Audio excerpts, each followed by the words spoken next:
Ahoy, friends. It's me, Dave Landau. After a long night on stage, I like to kick back with a captain's hat and a fine cigar and watch the Dennis and Andy show. These guys are huge nerds, but they're the kind that you actually want to hang out with. Enjoy them. I do.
Back us on Indiegogo.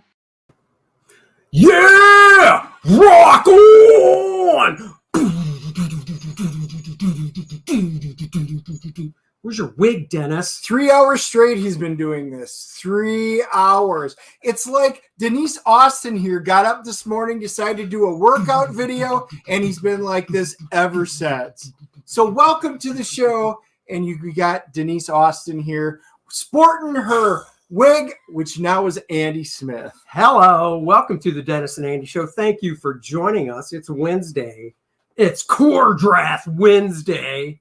If you haven't backed the campaign, I really want somebody to do it right now because we're at, let me just show you.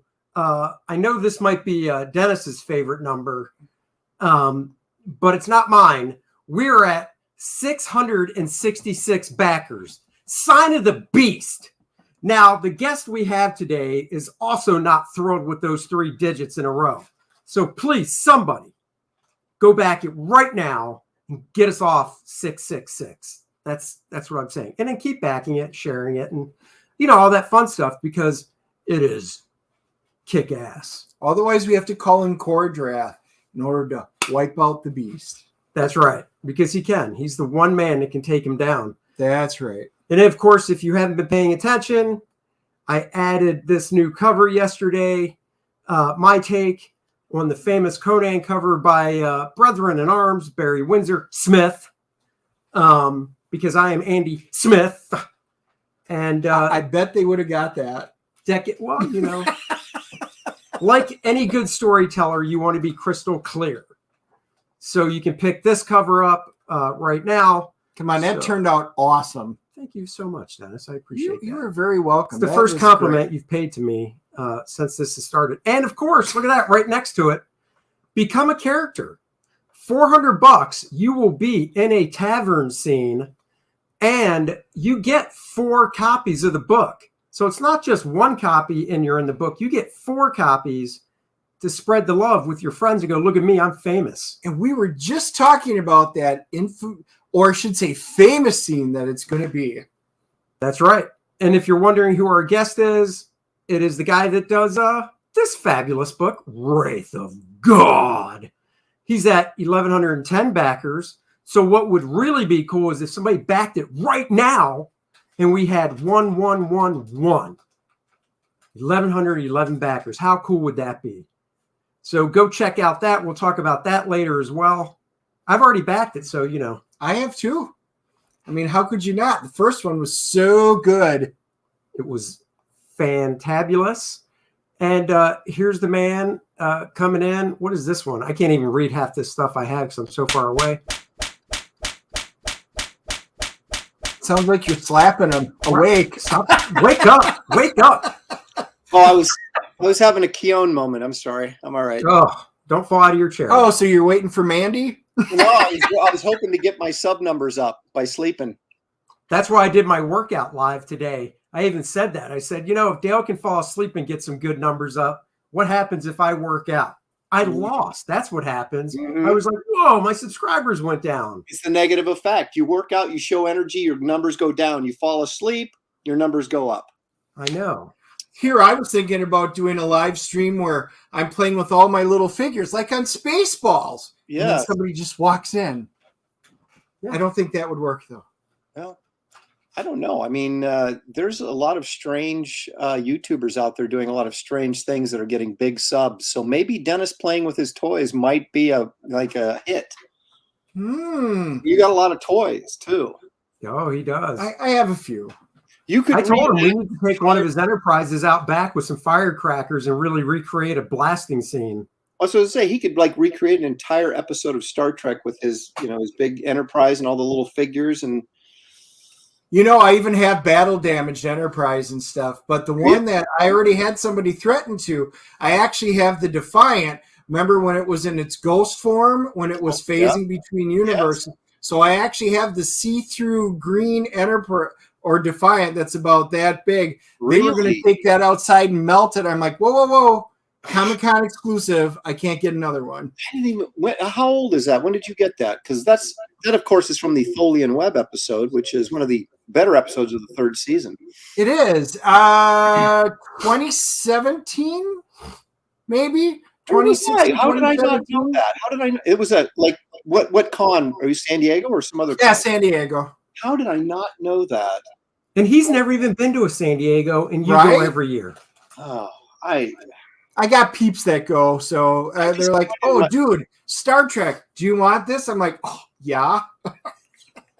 Well, I'm supposed to have peeps that check on that stuff for me and let me know, but some of my peeps apparently let me down because I didn't even know about that. Well, you know what? One of these days when we're on a stream, if I'm at home, I'll bring it up so you can see it, or I'll take a picture and send it to you. It really is cool. Now, it doesn't have all the sound effects that the regular, Diamond ones do, but it's still really cool. Oh, man. All right. Let's say hi to some people. Randy Howell, hello. Hey, Randy. Killer Squid, what is up? Leg Kick in the house. Marcus is here, as always. Passmaster Dan. Let's see. WD Smith, what is happening? Let's see. Just scrolling down. Citizen Ronan, welcome. Prater 7. I'm just going to have to highlight it so I can read it. Anti-Entity, hello. Stephen Della Vega, hello. Lots of you guys are here, just scrolling. Geek Avenger, what is up? Of course, our buddy Amos Ninja. I played him in the first week of fantasy football, and lo and behold, it's Dennis's friend, so he cheated and won. So that's not. Or it has nothing to do with that. You got the lowest score in the history of the fantasy football league. 44 points when everybody else was over 100. That's because he keeps picking all the Cowboy players. That's the problem. I have one Cowboy player, Ezekiel Elliott. My quarterback is Aaron Rodgers, who's doing nothing for me. Well, he is getting old, so it could be catching up. Well, he also had no starting receivers that started. None of his wide receivers played. Well, here we go. Or tight end. So I was like, what do you expect? 40% Zed, Richie Dupe. I don't want to miss it. Citizen Ronan. My daughter, of course, had to put something in. I won't say her screen name. Let's see. Crowfire Studios. Hello. Lots of great people here. Just scrolling down. Okay. Wow. Thank you all for joining. Please hit the like and subscribe button. If you're on my channel, thank you. We're also streaming on the DNA channel, the Dennis and Andy Show channel. Joe says, I ordered the artist edition. Is it similar to the Treasury edition? It's John. What? John, that's what I said. What'd I say? Joe. Oh, I meant John. My eyes are bad. I blew a blood vessel working out live. Oh my God! Now you're ripping on me. He's blind in one eye now. I'm blind in one eye now. He's picking on me because I literally did blow a blood vessel last week, and it was actually, terrible. I totally forgot about that. I didn't. Oh, you really? Honestly, I swear to God, I did not do that on purpose. Whatever. Go sit in the corner. So anyhow, is it similar to Treasury Edition? Well, I mean, it's about that size, but it's hardcover, and it's 80 pages hardcover. Well, hey, and it's not the same size as a Treasury Edition. Oh, shut up! It's big. It's not. You're right. You know how we're going to tell? Because we're going to be talking about Treasury Editions on this fantastic episode. That's right. Which we'll get into. And I'm going to go first. So there. I bet I'm going to hold up a Treasury Edition. Well, Dennis already knows what I'm holding up. I don't think you have it. And I'm going to go out on a limb and say Aaron doesn't have it. Well, funny thing, I've only got 5 total.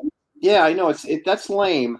I kept putting it off because I was going to get some, and I'd always see them at San Diego and other cons, and I'd like, next time. And then suddenly they went up, and now they're like expensive, and so now I'm really not getting them. But I do have like my favorites all time. All right. Well, I'm sure we'll have some. I didn't. I actually have I only pulled out about 6 or so. I probably have like 25 of them. Well, so. You got some backups then if we duplicate. Yeah, I only brought a few because, having to haul them. So I only brought a small stack because I was like, I just figured I knew Andy's got mainly superhero ones. So I brought a few, but then I brought some sci-fi and other ones. Now, for those watching that don't know, Treasury Editions were something that were all the rage in the 70s. Did they make it into the 80s or was it mostly 70s? There might have been. I actually did a show on Treasury Editions with Dave Ulbrich and Tex. Oh my gosh! This is old age. Maybe I blew a blood vessel. J.C. Vaughn, Tex Vaughn. Oh yeah. But I had to take it down because I doxed David Williams and myself in the same episode by doing something really stupid. So I took it down, and I've yet to edit it yet. So it only got the one play. It was actually kind of good. We went over a ton of the, and I want to say there was some latter ones like 79, 80, but they were pretty much kind of run their course by that time because I think they started in 74, if I'm not mistaken. Oh, okay. Well. So they're larger. They're actually I have a tape measure right here. So Treasury Editions run 10 inches wide by 14 tall. And they usually reprint stuff, right? As far as I know, there weren't many new stories. Yeah, they were started off as reprints. And I believe the first one that had an actual original story in it was the Howard the Duck one. Now, that one I actually don't have. But this one I bought because the cover is by one of my favorites, Mike Zeck. Let me back this up some. Wait a second. What year was that? This one? Yeah, look, find out there because that's got to be a later one. Oh, this is 1980. There you go. But the other reason I bought this, it has an angel story in the back just drawn for this by Brent Anderson and Bob McLeod. Really? Yeah, I'm going to show some pages from it because it's a short story too. It's only 1, 2, 3, 4. It's a 5-page story. But dude, seeing Brent inked by Bob was awesome. That's pretty cool. And this is why I bought it. Once again, I saw some of these pages on Facebook, and here, I'll full screen it. I think it's better to full screen when we do it. We'll full screen it.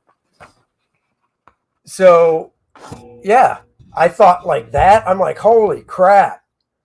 Bob inking Brett Anderson, who Brent's work when he inks himself is a little more scritchy. Yeah, a lot looser. This is very slick. Yeah, which almost John Byrne looking a little bit, and oh man, this one shot right here, love it. Mm-hmm. So that's why I bought it. I don't know if I have that. They started putting, as in the later years of these Treasury Editions, they started putting some new material in them.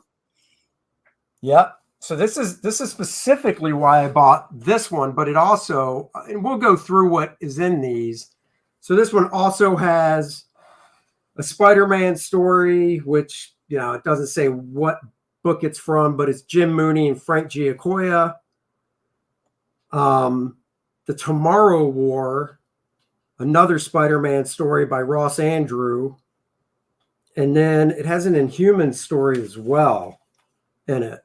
Now, so are those Spider-Man and Hulk stories, or Spider-Man and Hulk together stories? See, this is weird. I almost see on the cover, it says the Angel soars in an all-new solo adventure. But on the inside, this Spider-Man story is actually drawn in this proportion. They are Marvel Team Up reprints from Marvel Team Up 9, 10, and 11. Okay. All right, there. Thank you, Dennis, providing valuable information. He's fighting the Hulk. Spider-Man's fighting the Hulk in this one. And then there's one where Iron Man's in it. Like you said, it's Marvel Team Up stuff. Mm. And then, let's see.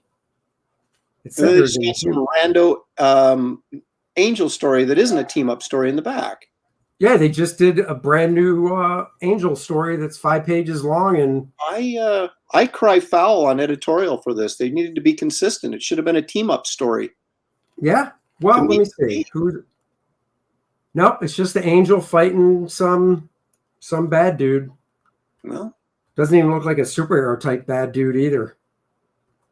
That just goes to show you how sort of comics can be happenstance. It's kind of like, okay, we got this Treasury edition of team-ups. Well, we need like a 10-page story to put in here. Yeah, get that guy to do that Angel story he was talking about. Well, it's not a team-up story. Yeah, no one will notice. Now, have you ever heard of this writer, Scott Edelman? Yes. Oh, okay, because that's who wrote the Angel story. Scott Edelman. Where do I know that from? I do know that name, though. There's a pinup in here, too, supposedly. I'm trying to bonus pinup, page 74. Let's see what the pinup is. 74. Oh, it's a 2-page spread. I guess I'll full screen it again. What the hell? Yeah, let's see it, man. I haven't seen this one. So that's the full-page pinup right there. Who's Silvermane? That's Silvermane? I guess.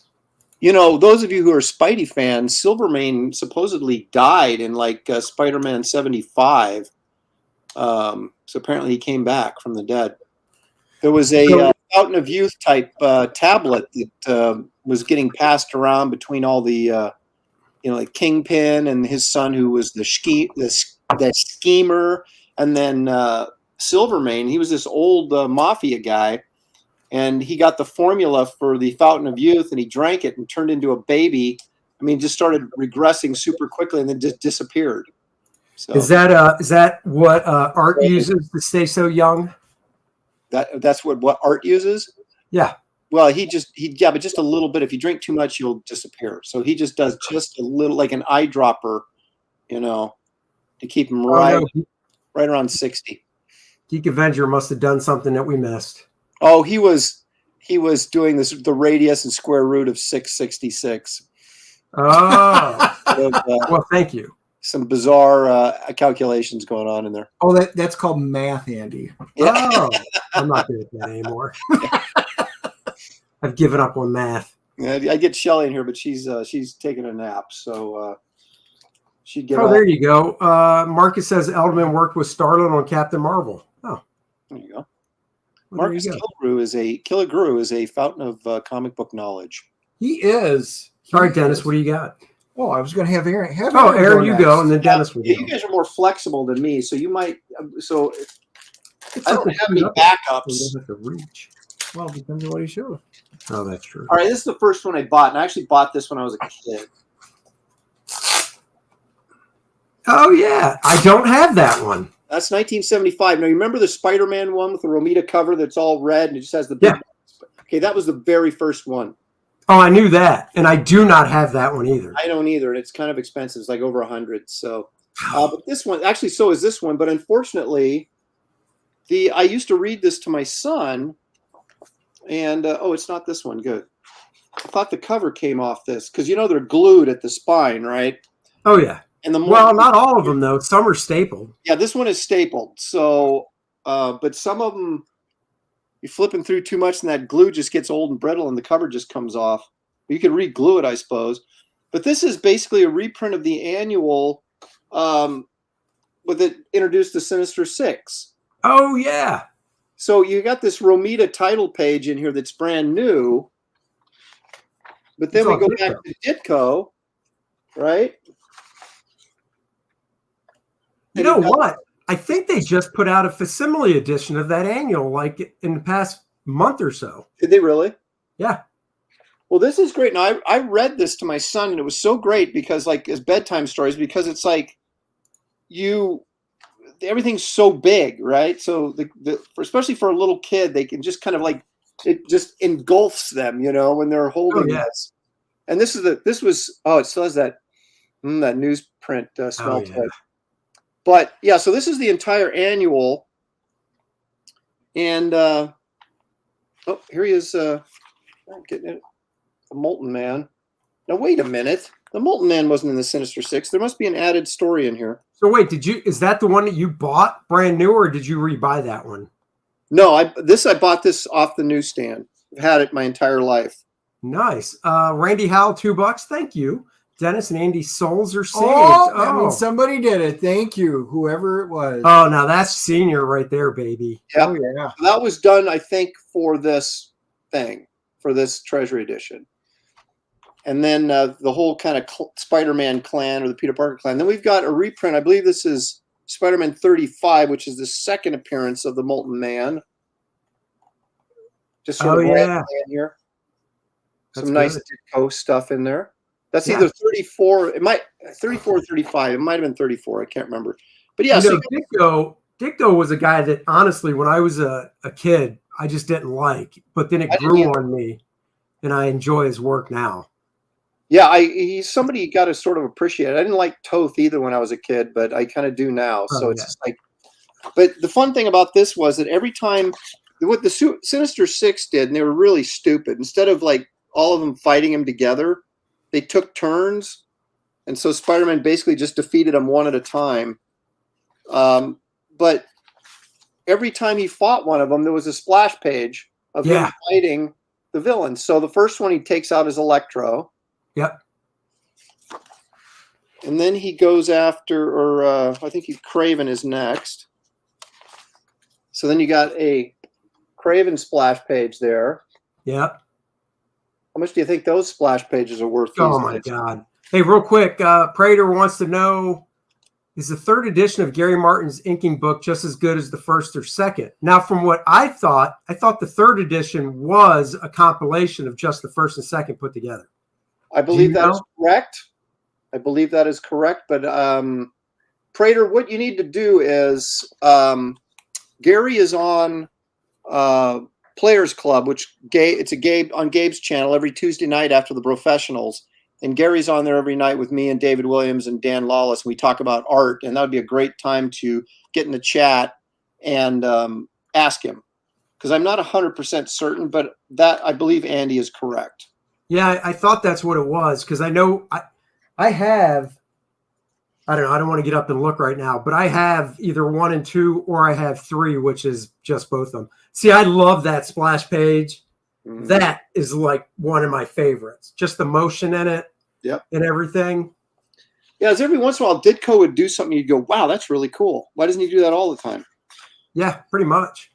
Oh, you know what? This also has the first appearance of the Lizard reprinted in it. So you have the Sinister Six annual story. Then you've got the first appearance of the Lizard, which is Spider-Man 6. And then you have the second appearance of the Molten Man, which is 34, I think. Yeah, 35 is Kraven. 34 is Molten Man. No, 36. It's 36 is Molten Man. Sorry. Okay. I'm almost positive now it's 36. But anyway, so, yeah, and then in the back it shows the covers of the books that are in here, right? So you've got 6, the annual, and then the Molten Man, which is 35. Okay, well, I was in the ballpark, so it's 35. So there you go. See, I wish they would have done that in the back of everyone, like a cover gallery like that, because that would have been so helpful. Look at that Buscema that drawing of the Vision right there is so nice. Oh, that's the one from the splash page, isn't it? Yeah. And so the next Treasury edition was going to be the Avengers right after this. So there you go. So this one, I actually bought this in 1975. So there you go. I don't think, none of the Treasury editions I own, except for one of the ones I'll show later, I bought brand new. And then, of course, all the Alex Ross ones that he did at DC, I bought new. But all these older ones. I've got those, but I don't really consider those. I mean, they are sort of Treasury editions. But when you say Treasury edition, I'm thinking these. Oh, yeah. Newsprint and everything. Let me guess. Even though you only have 5 of them, they're all in bags, aren't they? Yep. Not mine. I've got the only one that's in a bag and board is Superman versus Muhammad Ali. Mine is too. Now that one I got later. I got it at San Diego many years ago, but because some guy had a stack of them, and I was like, "Geez, how do I not have this?" So I do now. But anyway, go ahead, Dennis. Dennis, you're up. Full screen time for Dennis. Oh, with a TV cover right here. Yep, figuring out. Yep, Jackson Bostwick on the cover. This is some good old Shazam. Now, real quick, show the back cover. Okay. I love how they took the front cover, and it looks like it's Dick Giordano that did the drawing of him on the back cover in the same pose and stuff. I don't have this one either. So when I see it, it's always in a bag at a show with a board. So I've never seen the back cover until today. And I was like, that's hilarious. Don't you love how the old comics would always encourage kids to cut up the book? Yeah. Yeah. Like, cut this off the back and put up, the stand up. I mean, who would do that? It's like in Wraith of God where they want me to cut out some value stamp. Right? That's why you have to order a whole bunch of them so you can cut out the value stamps. That's right. I even put in the back, clip them and collect them. So you got to get 2 copies so you can cut out your value stamp and have an uncut one. See? Oh, yeah. Part of my master plan. I get it. Yeah. So, Dennis, are those 1940 stories or are those from the 1971 series? Oh, no, these are the old. Yeah, it says right here. Yeah. This one. So the first one is Robot Hunt, 1951. Wow. Dennis, you're married to an older woman. She could have bought that comic when it came out, right? Your wife's older than mine. Remember that. So whatever you say comes back on yours. Yeah, she is. When's your wife's birthday? Month. March. Yeah, mine's September. Whose wife is older? Yeah, a different year. What? Oh. I know when we go out to eat next, this is going to be good. CC Beck, that's right. I see past Master Dan. CC Beck's work, I fell in love with when I was a kid. Check this one out. Oh, yeah, dude. How to draw? Oh, so now they want you to cut out the back of the book and then draw on the inside. That's right. It's brilliant. It's brilliant, I say. Oh, my God. I just thought of there you go for Wraith of God and for Kor-Drath in our books. If we hit a certain amount, we should do a 2-page, how to draw Kor-Drath, how to draw Wraith of God, like here it is. All it takes is 3 steps. Well, you know what? I'll do that on my next campaign. I'm already pushing 100 on this one, so it's like I don't want to add any more pages. That's right. Oh, and here we go. That's what I was looking for. There you go. The Marvel family. It is the Marvel family because that's one of the stories that they do. It's like Marvel Family, like number 17, so it reprints that one. It's just fantastic. What kind of monster indeed. I could have bought a Hulk 181 at a reasonable price, and I found out why. It's because somebody cut out the value stamp. So. Well, when we were kids, I did. Because, they always had these cool things in the back. The Army man, the Roman man. I was a World War II nut. So, I am one of those kids that cut out coupons and mailed them in. And then the stuff that came was never good. I had sea monkeys. They didn't turn out. I never got suckered into that, although I was always curious. Well, so there's a guy that wrote do you remember the title of the book? No, I off the top of my head. There's a guy that wrote a book specifically about all the stuff all the junk you could buy in the back of comics, right? Mm-hmm. And all the backstory behind it, all this stuff. So when we first started the podcast, when it was audio only, we actually had him on the show and did an interview and stuff about where he found the stuff. And it was this warehouse basically. And it was interesting. It was. And he knew all about it. I mean, he not only had examples of them, he went through and listed out what they all were. And he had people throughout the years. Everybody would send him to him. So he always had a chance to play with all of, the glasses that were X-ray vision, and there was just a feather that was in there. So he gave us all the tricks. It was actually really cool. Brian Blevins, Andy Smith comic artist. Is it just me, or has this been the greatest 30 minutes of comic talk ever? It has. It has. It's only going to get better. I totally agree with that. Share it around. Geek Avengers posting the titles to my books. Thank you very much. You can get them used for about $3-4 a piece. So that's what I suggest. All right, I guess it's my turn. Oh. I've got this one that once again I bought because of the stories on the inside and who they were drawn by. Oh, full screen, of course. Of course. I hate going full screen because we lose somebody, but I want to see that someplace. Why don't I have that in my? I thought I had this has Gil Kane, Neil Adams, Alex Toth, and Sergio Aragonis on the inside. Stories by all of them. I'm almost positive. I got to get up and look now. I think I may have that or something similar. So the first story I'm looking for. I do have it. You do? Okay. Yeah, I got it right here. You've got 6 of them then. You were wrong. That's right. You're more organized than you thought. So I don't know who, this first story doesn't have credits. And why would they put, oh, wait, there it is. Oh, I'm sorry. It's Jack Sparling. So Jack Sparling, pencil and ink, the first story. He's a really underrated guy too. Jack did really good work. He's not a superhero guy at all. No. But you look at the craftsmanship and the inking style technique and just, the variation in characters and things like that. And it really is just gorgeous work. And, the thing that's lacking in a lot of modern stuff, and not necessarily the stuff we do, and I'm not saying that like, we're so much better than a lot of the modern stuff, but because of the coloring these days, lots of people just are like, who needs to spot blacks? Nobody needs to do that. Right. Oh, this also, Aaron. Yeah, there's a Wrightson story in here. Yeah. Beautiful Wrightson story. And then let's see. Like I said, there is a very nice man. His ink line is so nice. That last page. Oh, you know what? This Neil Adams story, was it art by Neil Adams and Joe Orlando? This is really funky looking. So Orlando inked Neil Adams, and it's not a great match. Oh no, it's not. I just got to that one. Well, you know what it reminds me of? It reminds me of when Nick Cardy inked Neil. That was better with Cardy, but no. Cardy inked Neil on 2 issues of Teen Titans, and I remember talking to Nick Cardy at a Heroes Con a decade or so ago and asking him about it.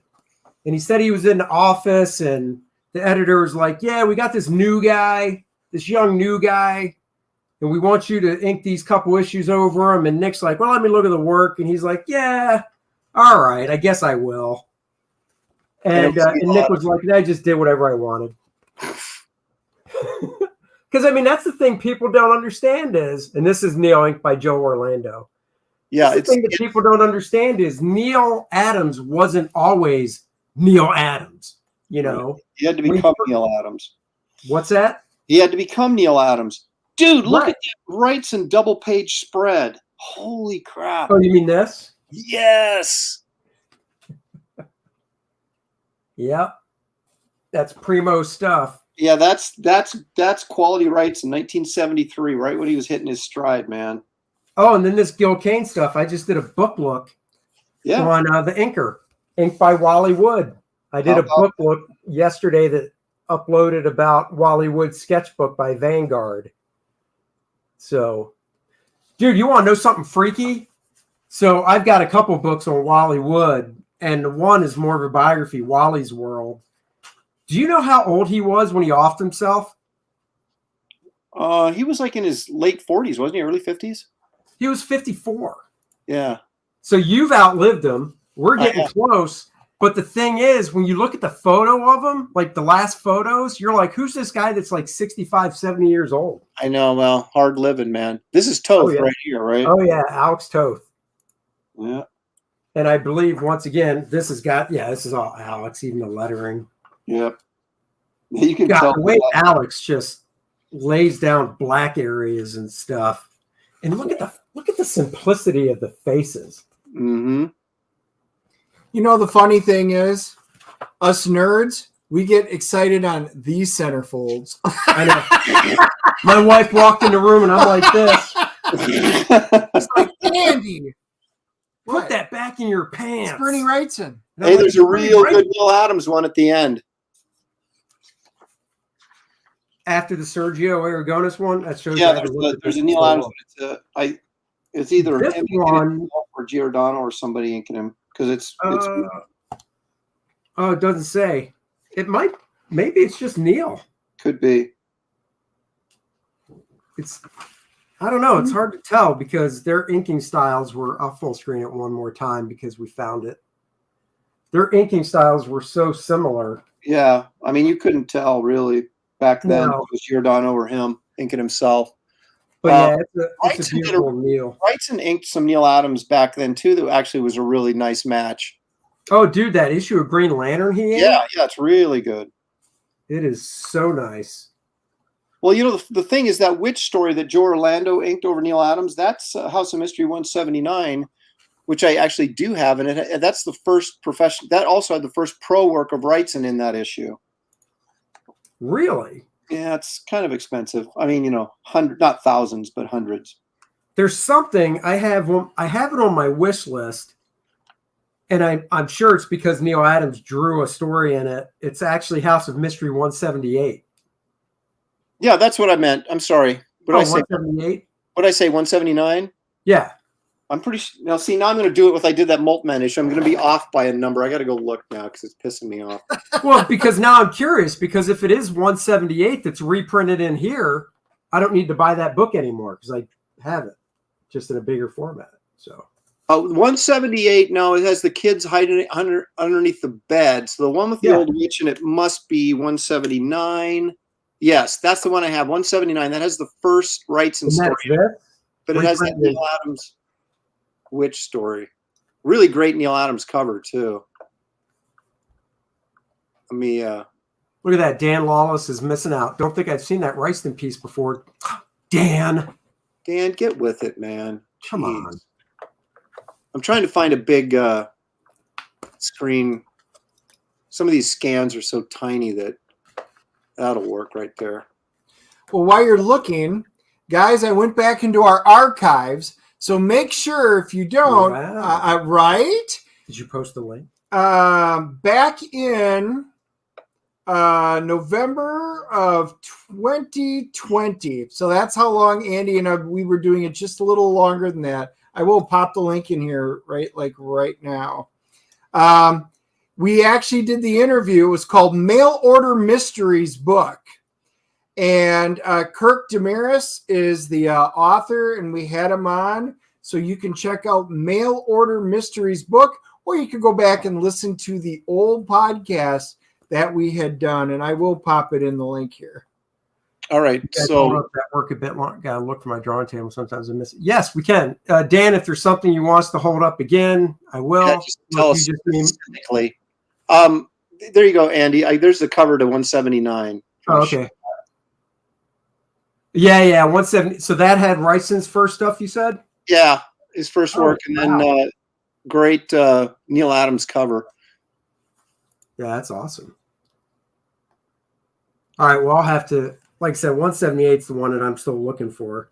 Well, 178 is that shot of, it has that low angle shot of the bed with the carriage, and the kids are hiding underneath the bed and the top of the bed. I want to say that the story in 178 by Neil is just from pencils, but I'm not sure. I can't say. I wonder if the old price guide might know.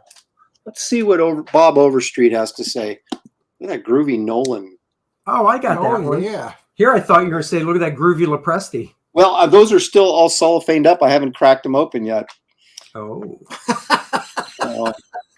You didn't even crack one? No, I haven't, because it's kind of like the value stamp. It's like, ooh, if I open this up, is it not going to be worth anything? I've got like multiple copies, right? They sent me, and I'm like, I don't want to open it up.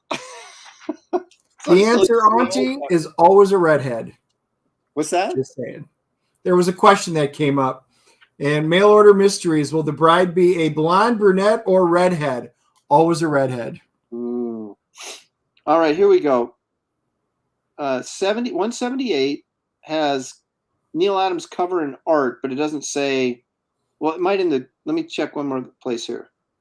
75 through 92's covers. Where's his interiors, though? It doesn't. They used to list like every issue. Oh yeah. That they drew. They just list the covers, and it just says Neil Adams art 236 inks, because they listed him in the regular listing, so they didn't put it in the or down at the bottom. They didn't put, like pencils and all that kind of stuff. But it doesn't say pencils. It just says cover and art. And then 79 has Neil Adams in Orlando. Yeah, that's the one we were just looking at. Oh, Writes cool. and art, first pro work, 3 pages, and then an Adams cover. So there you go.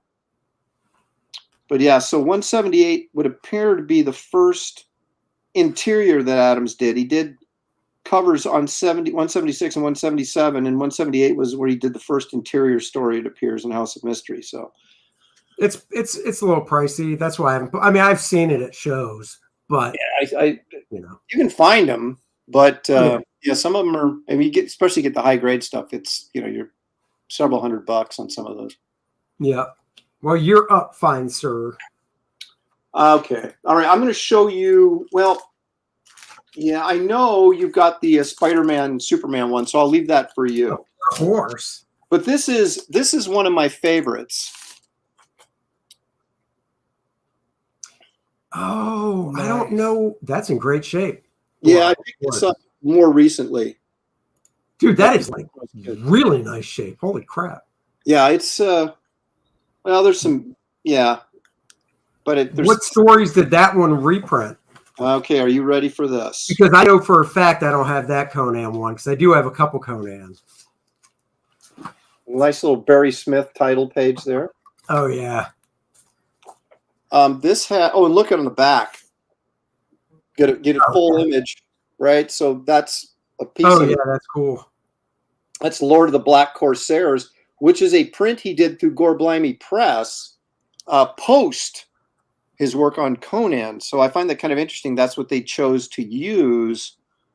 I think Red Nails is in here. Let me see. Oh. Is that number 4? Is that Marvel Treasury 4?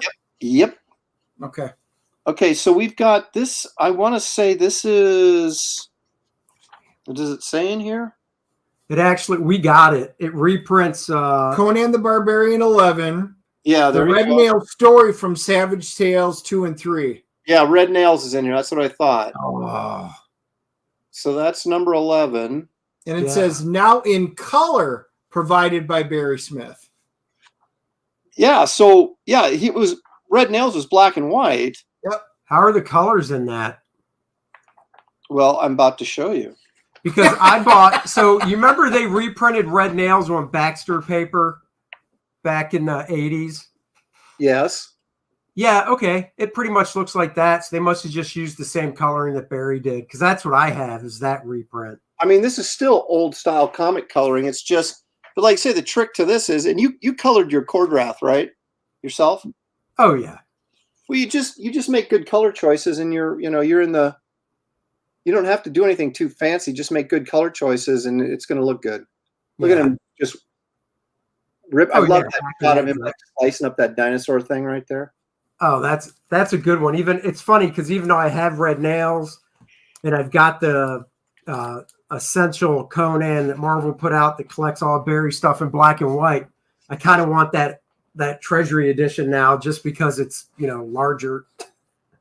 Because I know I have a couple Conan Treasury editions, and one of them reprints the first appearance of Red Sonja.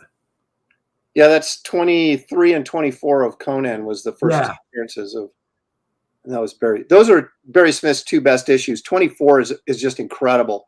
He inked that himself. Oh yeah, just the ink line. Well, and same with Red Nails. I mean, the ink line that he was putting down, that technique he was using is just so cool. Yep. And I actually had. Remember when they put out Conan Saga? Yes. That reprinted Red Nails as well in black and white. I like that zombie dude right there that takes a knife in the chest right there in the middle of the. Oh yeah. Right there. Yeah. It's just the amount of detail he put into this, and then in the back here, this is also interesting too, because this piece right here, this is another Gore Blimey Press piece that he did after he was working for Marvel that they're using in this Treasury. So that was very interesting. What's the name of the press? Gore Blimey, Gorblimey. That was like his self-publishing. Oh, I never even heard of it before. Oh yeah, there's like when he released all of his prints and stuff that he did, like this one. Yeah, they were all released through the Gore Blimey Press, and there's like a Gore Blimey sketchbook that he put out in like '75, I think. That's got to be expensive. Yeah, I've got them all, but they're, all the prints and stuff that he did, like when he was in the studio with Wrightson. Yeah. All that stuff was Gore Blimey Press. Oh, okay. Do you have, I'm sure you do. You have the studio book, right? Oh, yeah. See, I don't have that. It's beat to hell, though, because I read it to death, but, and it's expensive, too, because it was only printed that once in that paperback form by Dragon's Dreams, and I would guess that the print run on it was probably not huge. Well, I've got an original. Oh my God, I just had the name. What was Bernie? Oh, a Look Back, right? Bernie's book. I've got an original hardcover of that, but I don't have the dust jacket. What happened to the dust jacket? When I got it, it didn't have a dust jacket. I just got one on eBay. Now there was two editions of that hardcover, and I bought it when it first came out, in 77 or 78 when it first came out. So I was like 14. Cost me $125, and I got the signed and numbered one, and it also had the color plate of the vampire pulling the stake out of his heart. It was glued into the front of the book, right? Yeah. Now I sold that. And then I bought the paperback, but the paperback had mementos on the cover, which was the guy with the axe murderers leaning up against the fence and all the heads. And I was like, and my daughter was little, and I'm like, I can't have this laying around my studio. So I got rid of that one. Oh. And then I finally rebought the hardcover, but it wasn't the limited edition hardcover. But the guy who sold it, I got it from on eBay. It was super cheap. It was like $225, and I was like, I just jumped on it because it's in really nice shape, and the dust jacket's in really nice shape. It's scuffed along the spine a little bit, but overall it's a really nice shape, no tears or anything. And he had Wrightson sign it, so it's a signed copy, but it's not part of the limited edition signed copy run. But so yeah, I finally got the hardcover again, and I'm keeping it this time. Yeah, I've had that hardcover probably 30 years or so, but yeah, there's no dust jacket, so what do you want to do? Well, I knew you guys were going to be bringing probably a lot of superhero ones. I'm not going to pull this one out because you just went through Conan. Yeah, but I got the Conan 23. I don't know. We want to see it. Savage Sword 5, and then it does the syndicated, the first story of the syndicated Conan newsprint when they did the newspaper. Let's see it. Come on, don't be chintzy. Well, I saw Pork had asked for one, and I actually have that one with me that I was going to do. I actually can't remember if I don't think that's one. That is awesome. Oh, it's fantastic. I don't think that's one I have. No, that was like the 80s, right? Or early 80s or late 70s? That was 79. Okay. Even the back cover here. Oh, yeah. that's sweet. Is that Ernie Chua that inked that on that color one? Probably Ernie it Chan, looks like Ernie it. Chua or whatever his Oh name no, is. he drew it. Yep. John didn't draw it. Oh, Ernie okay. did.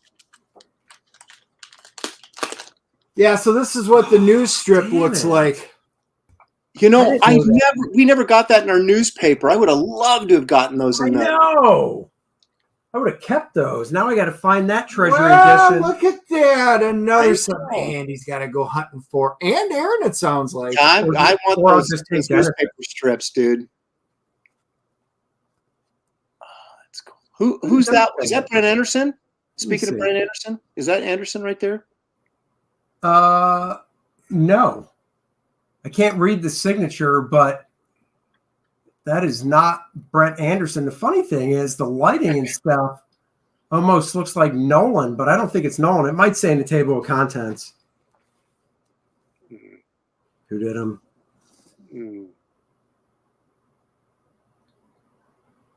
Yeah, it was I would love to do like a does Treasury not fit. Editions, a Treasury Edition as like a crowdfunder. The problem is the shipping would be murderous.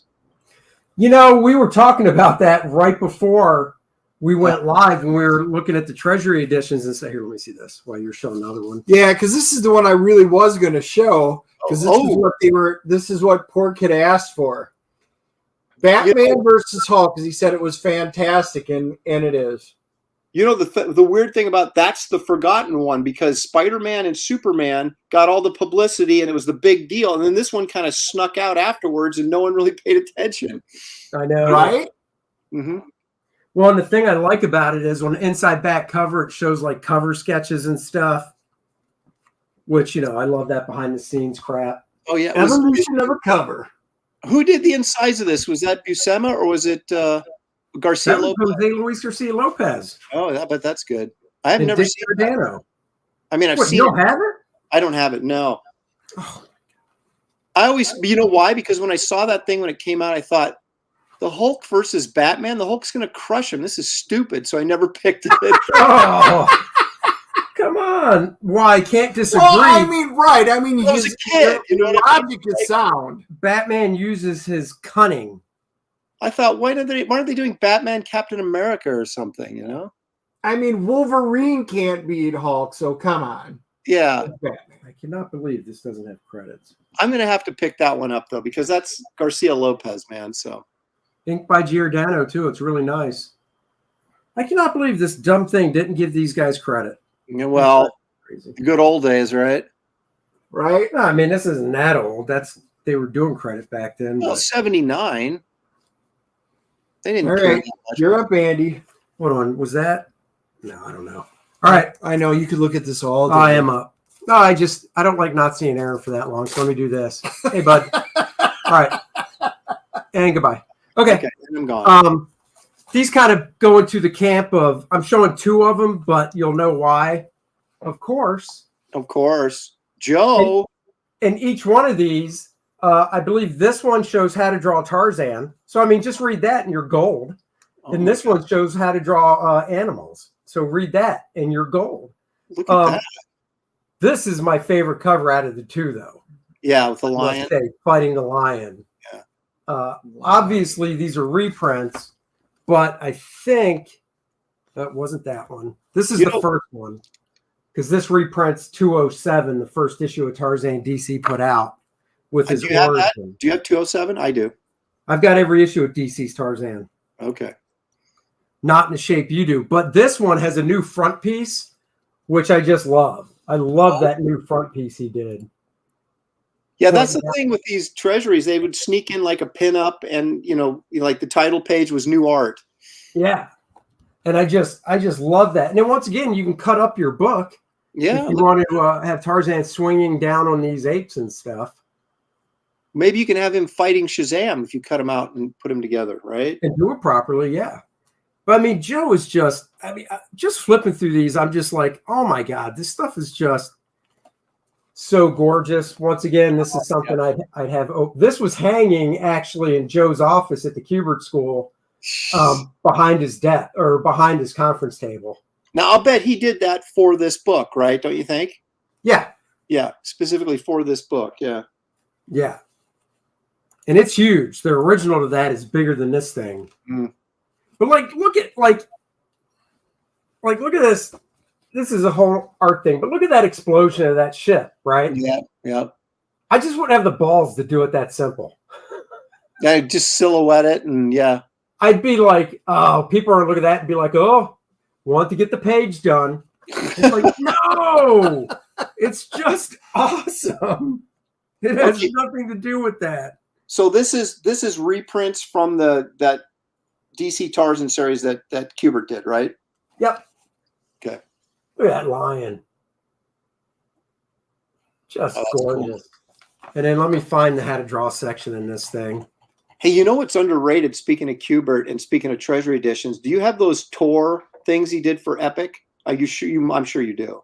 Hell yeah, he was drawing those when I was at the Kubert school. I saw some of those originals. Cool. Those are cool. Some of his layouts in that book were so nice. I mean, just really interesting stuff. And I've got all 3 IDW Tarzan artist editions too. Ooh. Just look at how simple that is, but it's just so great. And yeah. I looked it up. They reprints Tarzan 221, 222, 223.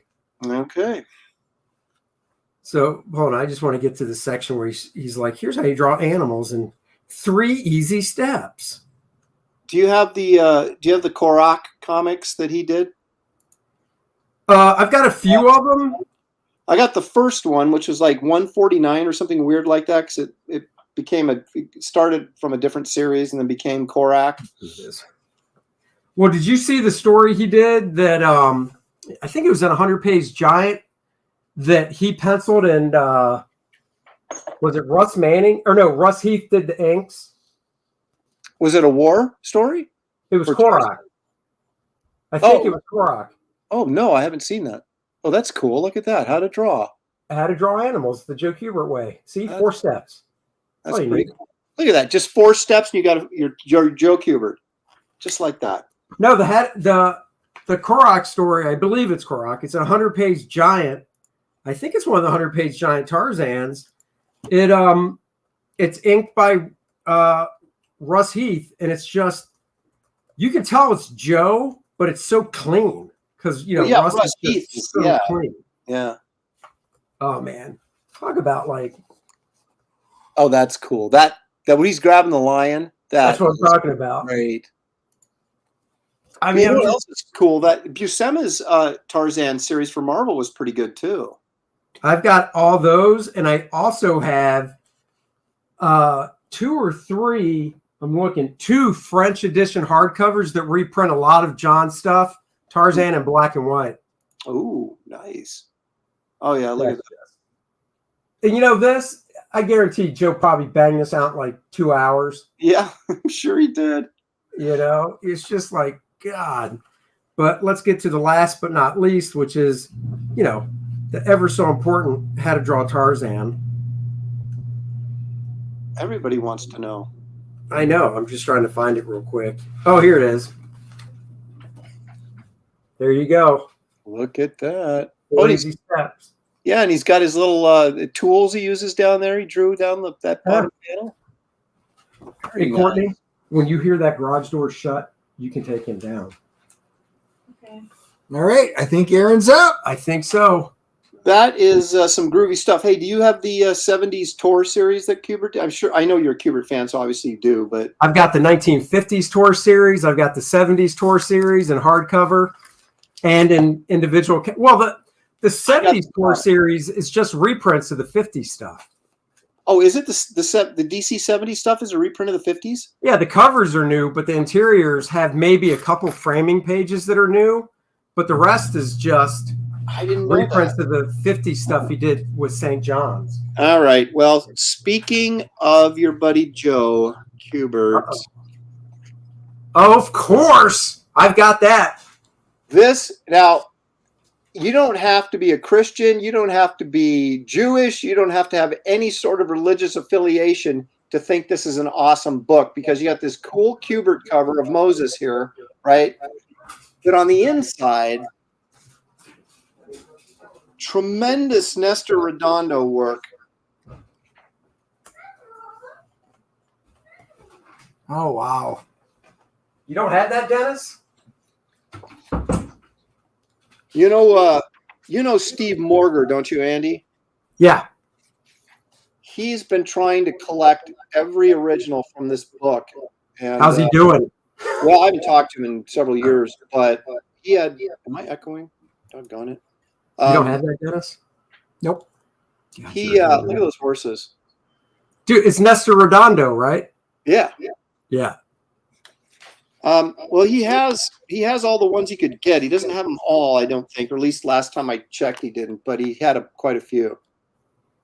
Because it's hard hunting this stuff down. There's some people that got them and they don't want to give them up. Oh yeah, I 100% agree.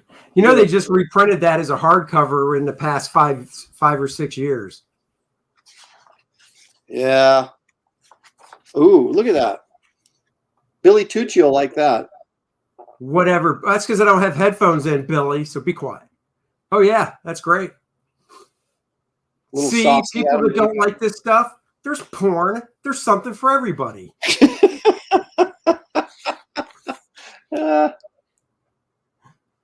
And I would also recommend, if you haven't, there's a 70s series called Rima or Rima, R-I-M-A. Rima Jungle Girl. Jungle Girl by Redondo. That has Joe did the covers. Did he do the layouts? That I don't know. I have those as well. I'd have to look because you can tell Joe's layouts. Right. Time. Yep. Oh yeah, it's gorgeous. Just beautiful work. I kind of wish Joe did the whole thing though, pencils and inks, but oh, geez, look at this. It's just so nice. Yeah, that's insane. It's so good. Well, when he did Ragman, I think when he did Ragman, he didn't do the full inks on that either. I think some of the, I guess Brazilians, isn't that what Redondo is? Or Filipinos. I think some of the Filipinos did the finishes on the Ragman stuff as well. Yeah, that's great. Yeah, that was really cool. But anyway, so this is one of my favorites just because the artwork is just so brilliant in it. Hey, does that have the section? Past Master Dan wants to know, is there a section with Adam and Steve in that book? No, they took that. This is the revised Bible that took that out. Oh, okay. I was just checking. Yeah. Somebody asked a question. It is our job to facilitate. Exactly. It is. So. All right. Says, let's see. I have issue 1 of Rima. Got it a few weeks ago at a good price. Oh, cool. Yeah, Rima was good. Once again, man, those covers were great. Yeah, and the art in them was, what is also just off topic, sort of. If you want an oddball 70s title, Red Wolf. Oh, yeah. It lasted like 4 issues, but they had these great Gil Kane did the covers, and I want to say Sid Shores was the artist on the inside, but it was nice stuff. Was it? The first appearance of Red Wolf was what? Was it a Marvel premiere? Avengers 80. Wait a second. I thought he appeared in Marvel. I'm talking about Aaron's the ones that got it. No, I know, but Dude. The one I'm talking about has a Neil Adams cover, right? Isn't that Red Wolf where he's jumping? Yeah. Oh no, that was his first appearance? No, you're talking about the Marvel Spotlight. Okay, Spotlight. That's not his first appearance, huh? No, Avengers 80 is. Oh, okay. Well, never mind then. Well. So this is more along the lines of the stuff that I brought. This is a little bit different. Mm-hmm. Nerd. Yeah, baby. Right there. Battlestar Galactica, because this one was a little bit different because the graphic novel was the adaptation of Saga of the Star World, which was the actual theatrical movie, which I actually went to the theaters to see. Thank you, Knights of Columbus. I still remember going to that. And then later they broke that up and it became the TV show. So the movie was out there. And then they broke up the adaptation, which would later become issues 1, 2, and 3 in the original Battlestar Galactica series. Now, show the back cover. Wow. I always loved the design of those ships. Those Vipers. Those were cool ships. Those and the X-Wings. Yep. Yep. Vipers are still actually one of my favorites. I wish I could get some good ones. The old toys are so ridiculously pricey, and they weren't that good, and your figures never fit in them. But Eagle Moss put out great reps of them. So I've got the Viper, the Battlestar Galactica, the original. I've got the original Cylon Raider, and the original. If you remember, Boomer in the back of the car. And he had the big turret on the top in the movie. So yeah, that's good stuff. But this was cool because yes, you got good artwork. So I mean, for what it was, actually, it was really deep. Okay, Aaron, who drew it? Which? This Battlestar Galactica. Wasn't Simonson, was it? Nope. Chaikin? Nope. Sutton? Nope. Just stop. All right. Who is it? Right. Before I know because I looked at it before, but open it up so I can double. Ernie Colon. Ernie Colon. Ernie Colon. Okay. Which I would never expect to have drawn that, because when I think of him, his stuff is so stylized. I just wouldn't picture him doing sci-fi. So the cool thing is they actually put articles talking about like the making and everything that was in it. So a lot of this stuff never appeared in any of the comic books. I was just going to look for a really nice. Marcus says no Star Wars. I'm not showing it, but I have Return of the Jedi as a I'll treasury. show you. Is that a pinup? Oh yeah. Is that I Ernie remember Colon? that guy. Oh, Dama. What's Lauren that actor? Green. Lauren Green. drew I knew that? you were going to ask that. Is that Cologne that drew that? Yeah. That's a nice piece. Here, let me see real quick. There's like I said, his layouts in this are really nice. I'm trying to get to. Oh, here we go. This is a really good example, actually. These 2 pages. Mm. Yeah, those are nice layouts. Yeah. A lot of energy in there. And it's just different from what I usually picture him doing. Just a teaser for Marcus. Oh yeah. Oh. All right, Marvel Spotlight update. I went and double checked. Not to be fool of myself. So Avengers 80 is indeed the first appearance of Red Wolf. However, Spotlight #1, Marvel Spotlight, has his origin in it. And does it say who drew it? Does it say who drew it? First solo book, Wood inks Neil Adams cover. So it doesn't say who did the pencils, but Wally Wood apparently inked it. God, I wonder. I've got it. I'd have to go dig it out. But. Yeah. No, I just remember that cover because that cover, I was always like, oh, that cover's so good. I wish the insides looked just good. No, but I'm talking about the Red Wolf series. Right. That's 4 issues. Not right. But the Marvel Spotlight is the Neil Adams cover. Right. Yeah. Yeah. Gil Kane did the covers for 4, but Sid Shores, who you wouldn't think, I thought did a pretty good job in I have to go back and look, but I think Severin inked him, which made it really look cool. Because I really helped. Fan. Man, I don't Sid. I always just remember as an inker and not a penciler. But I mean, you put Severin on it, it's going to look good. So whose turn is it? I forgot. It's yours. Oh, it's my turn. Mm-hmm. My turn again. Well, this is one I know Aaron has, and I know that Dennis has, but it's my favorite out of all.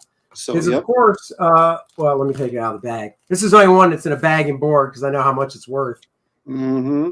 Is my Superman Muhammad Ali by Neil Adams. Originally supposed to have been drawn by Joe Kubert. Joe did the cover. And from what I remember, the Muhammad Ali camp was like, nope, don't like it. So Neil came on, but he kept the cover layout. And nothing against Joe, but Joe didn't do likenesses in the crowd. Neil was like, I got this.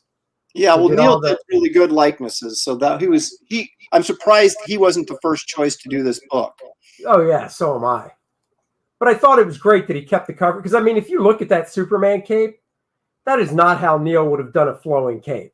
No. But that is, have you ever seen the original Joe Kubert piece? No, I haven't. Oh, when it's your turn, I'll Google it and share it. The cape is exactly, like everything is exactly the same. The poses, everything. And what I didn't learn until, years later is that Terry Austin was the background inker on this whole thing. And Bob Layton inked one page of it because, I guess it was tight and he was helping out. So I can't remember which page. Bob told me at one point. But Bob Layton inked a page. I can't remember if Rubenstein did or not. That was a big deal when that came out. Oh, this was huge. Yep. I mean, once again, just, Neil's classical layout, his layout storytelling. I love that shot of Superman hitting the mat. Yep. Look at that shot of Muhammad Ali down there in the bottom Oh, right. yeah. I mean, that is total.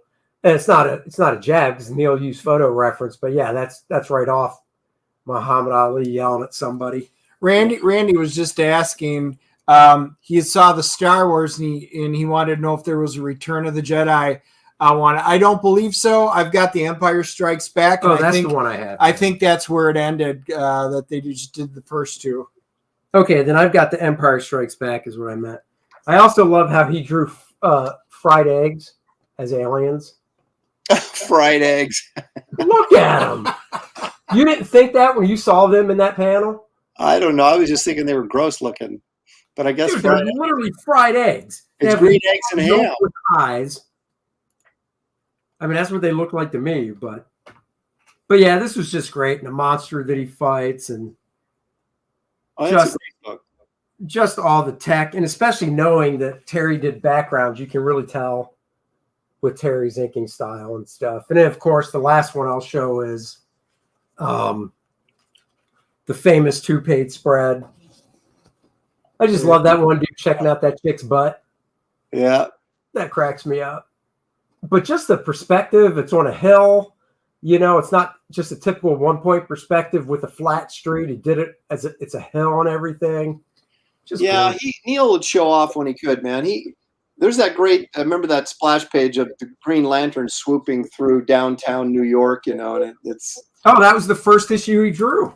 Yeah, it's just issue 76. I love that page so much. I know. That's why I like to do stories in the jungle, so I don't have to draw crap like that.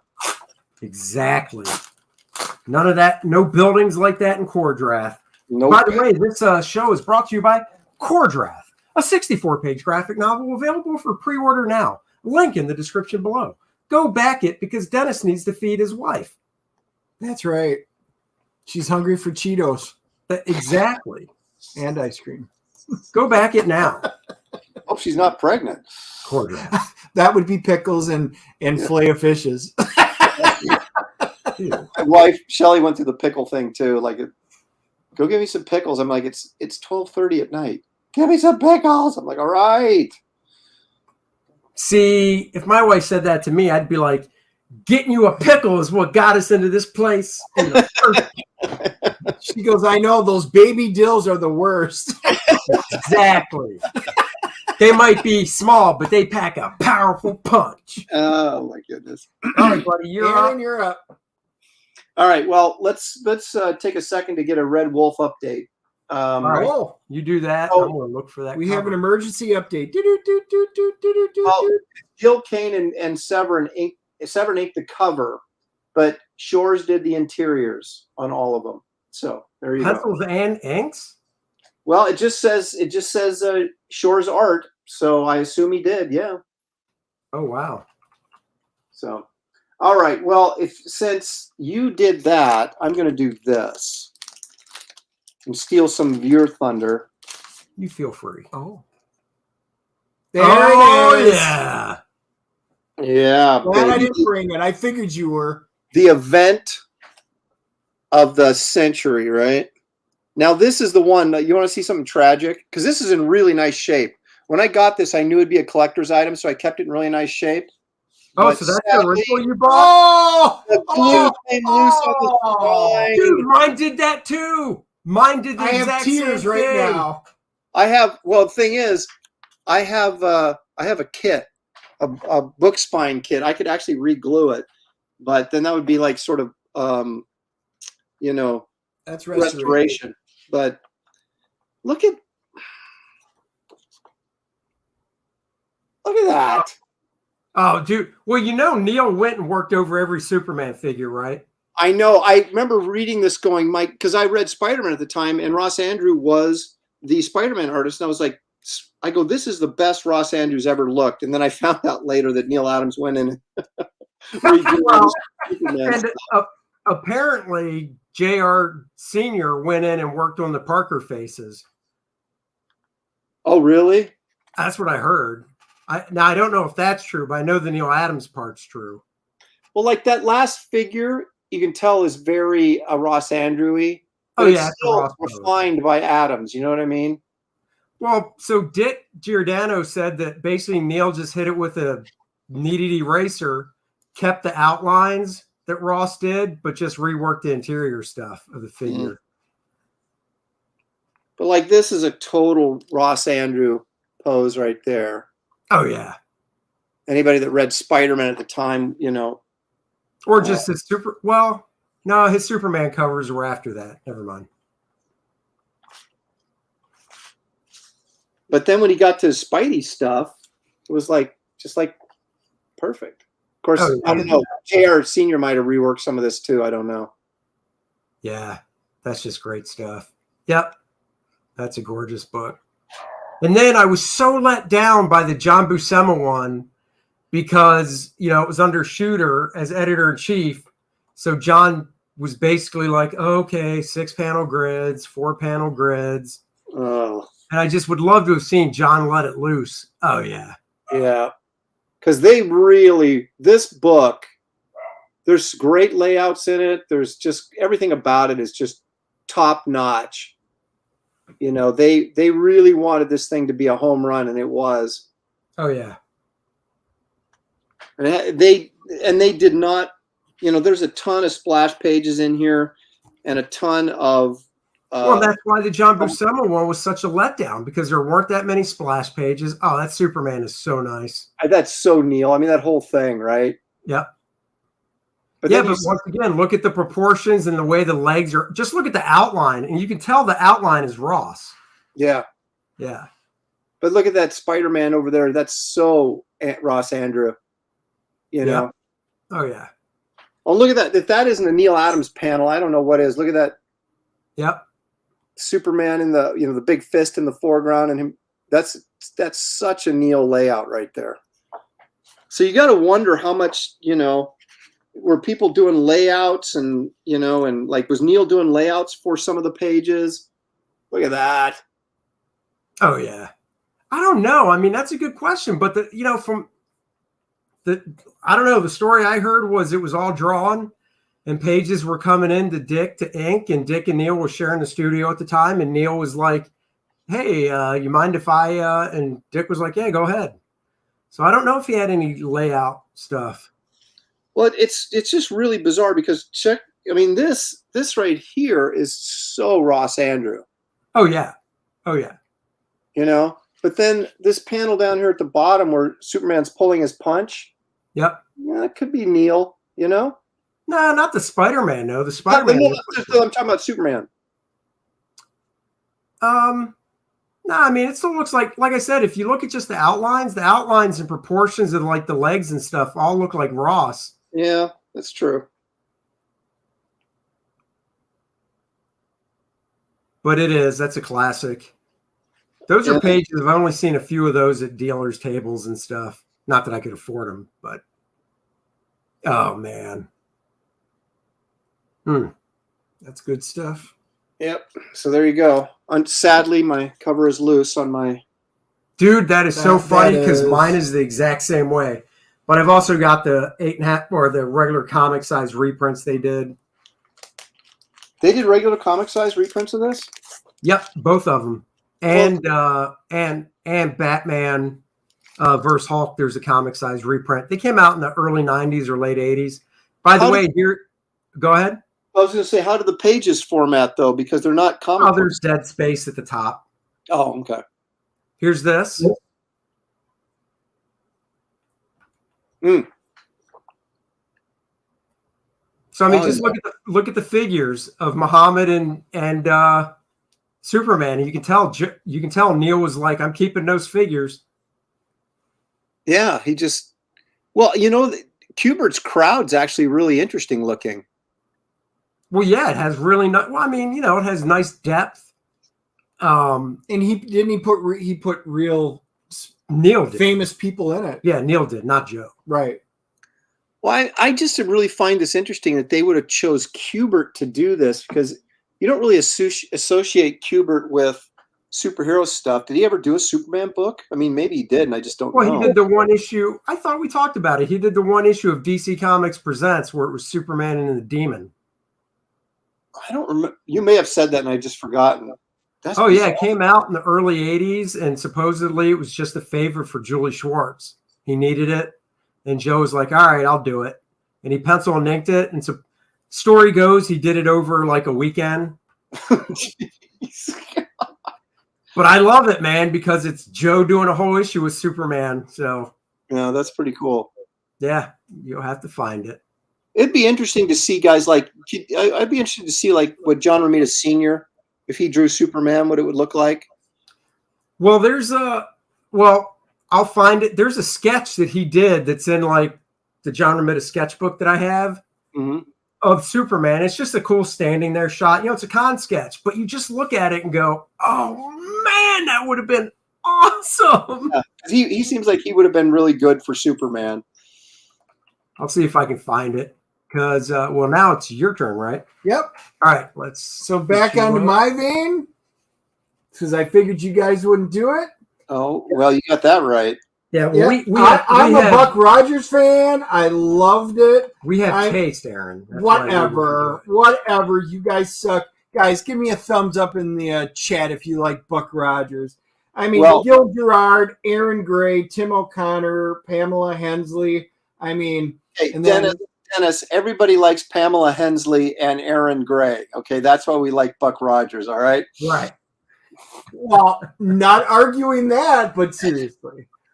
No, and what was the main actor's name again? Gil Gerard. You like Buck Rogers, just like Gil. No. Even their fighters and stuff were cool. Not as cool as the Viper, but it was pretty cool. Now, who drew this one? So Frank Boll, Al McWilliams, and Jose Delbo all contributed.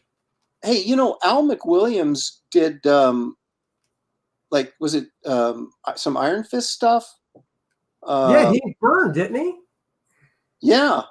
He inked burn on some of that early Iron Fist. In fact, I just was watching a video that our buddy Jude Geraci put up talking about Captain Marvel, and he inked an issue of Captain Marvel over Al Milgrom. McWilliams was a really good artist, but I just don't remember him doing that much stuff. So did he actually pencil in here, or did he just ink some of this? I want to say he just inked it. I'll have to look at the actual book to see the order of the credits when Dennis is done. Well, let's just take a quick peek. So it says in order, Frank Boll.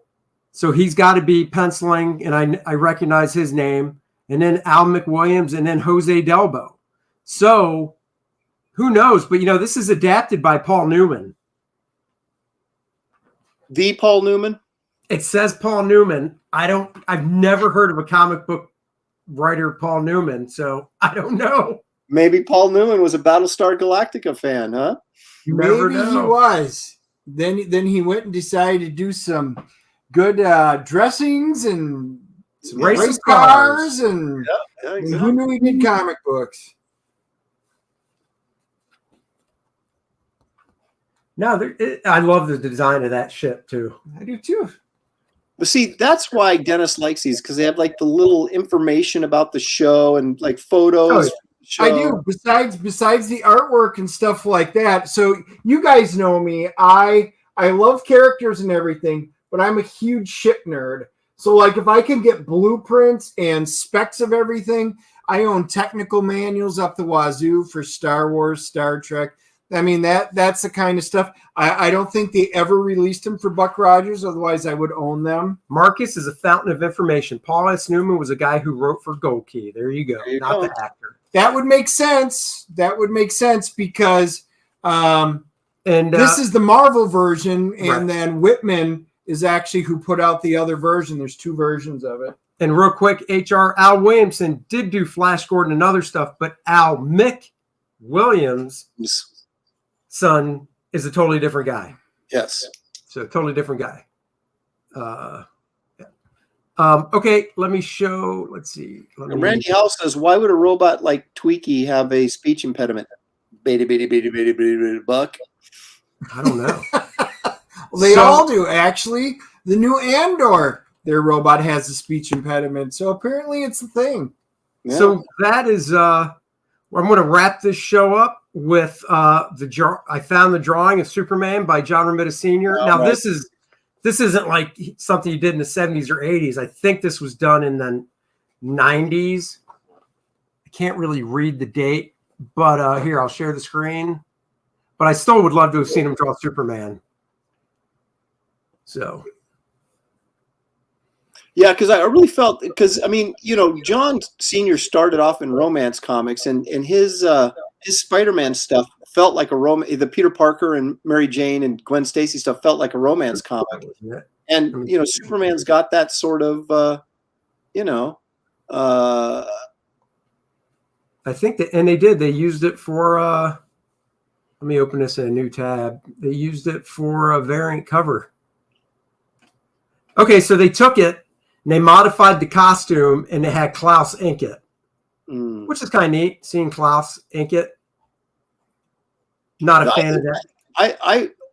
I really would have liked to have seen, you know, Romita in the, you know, heyday, late 60s or early 70s doing Superman. I think that would have been really interesting. Oh my God. Well, it's, you know, it kind of goes for, oh, there it is. Drew Dracy in the house. There he is. Mentioned you. Wow, his ears were ringing. Your ears were ringing. I just mentioned your Captain Marvel stream and the issue he inked over Al Milgram. Everybody go check out Drew Dracy's channel. Did you find it and pop a link in the chat? Yep. Drew Dracy in the house, great guy. He was on a show a few weeks ago. I would like to have seen Kurt Swan draw, you know, a main superhero book for Marvel. You know? Well, Kurt Swan and Romita are kind of, to me, are, you know, they'd have to be on the right thing. It's like you wouldn't put Romita on Batman, right? But I think he would work really well on Superman. But you wouldn't put, but think about the couple times Swan drew Batman. It didn't work.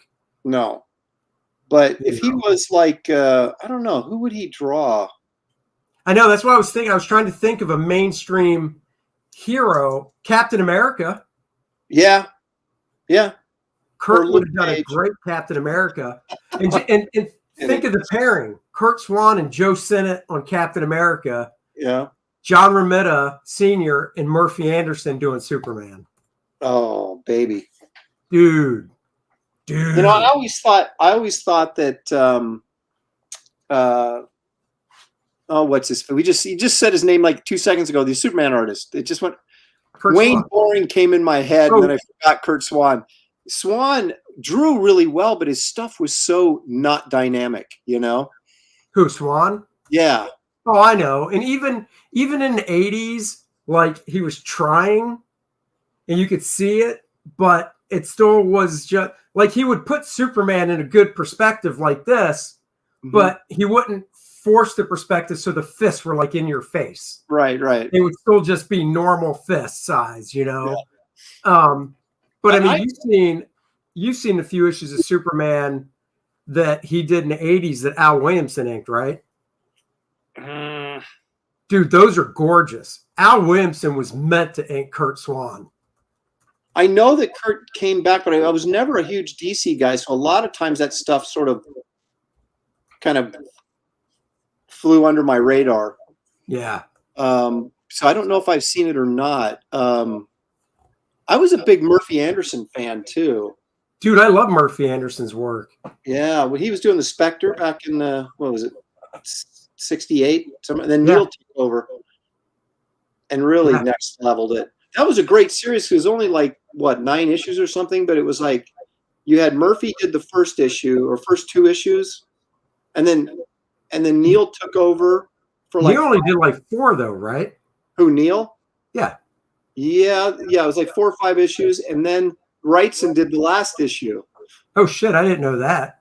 I can't remember who did the maybe Murphy came back and did the 2 right after Adams, in between Adams and Wrightson. Oh. All right, well, we're going to wrap this up. Dennis and I actually have a stream later tonight at 9:30. So you can join us. I am just going to tease you guys. We don't have time to go through it. All right, I'll do that. Well, who drew that though? That was Kirby. That's Kirby. Oh, is it? That's right. That's right. Because Marvel did a regular series of this, didn't they? Yep. Yeah. Yep. So I know we don't have a lot of time, but yeah, that was Kirby. That was actually one of the ones I was originally going to bring out.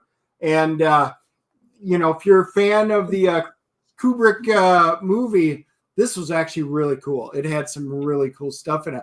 But you know what? We'll just save that one for another time. All right, so we'll end like this. We always like to promote the guest. Wraith of God. It's up now. It's live. Blood Hunters, Volume 2. Aaron, pitch it real fast. And well, the Wraith and Esther return, this time to face off with a vampire and his blood-sucking brides in a small Tennessee town. Can Esther find her faith, and can they stop this vampire from taking over the entire community? And you get a Garbage Man backup story and a nightclub backup story. So all sorts of fun things. There's 3 cover options, and we got a 4th coming from a guest artist if he ever finishes it. So I'll keep you guys praised on that. And what I will do is when the 4th cover finally gets finished and goes up on the campaign, everybody that's already backed, you'll get a secret perk that allows you to add that cover if you want to, with just $2 shipping or whatever. So you won't have to do a separate order and get stuck for the extra shipping. So I got the base covered. And Aaron told me that Esther in this book might get a little action. Whoa! I don't remember saying that. No, I mean, you said she was going to have her first kiss. So, I thought that was a little action. The vampire. That's first base. That's right, first base. That is little. I didn't tell you anything. I revealed nothing. No first kiss? Oh, I'm not saying anything. Of course, Kor-Drath, we are at 667. Thank you for getting us over that evil number of 666.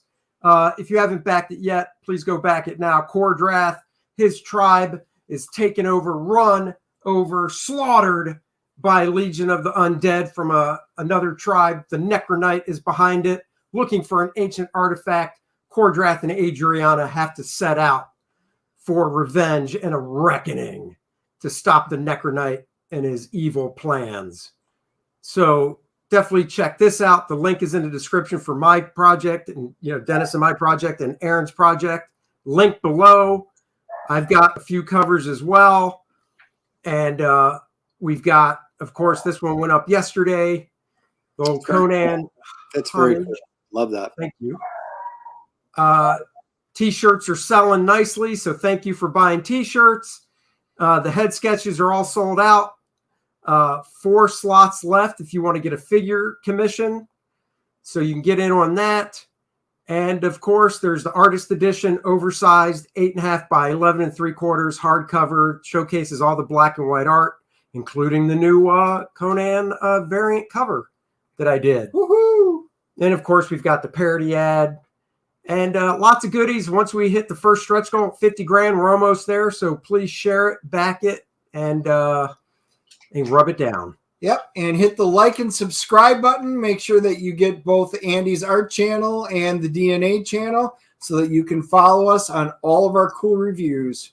And we will be on Jimmy Ray's art channel on YouTube at 9:30 tonight.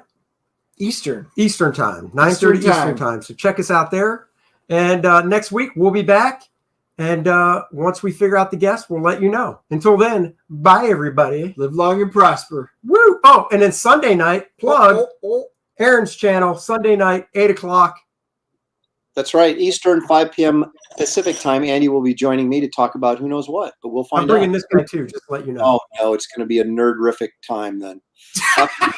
Only if you dorks go off on Star Trek. That's all I'm saying. It's going to happen. You know it. Whoa, why is it always Star Trek that becomes dorks? I don't because know. Star Wars is cool. I'm going to have lots of Star Trek clips now. Oh, damn it. Bye.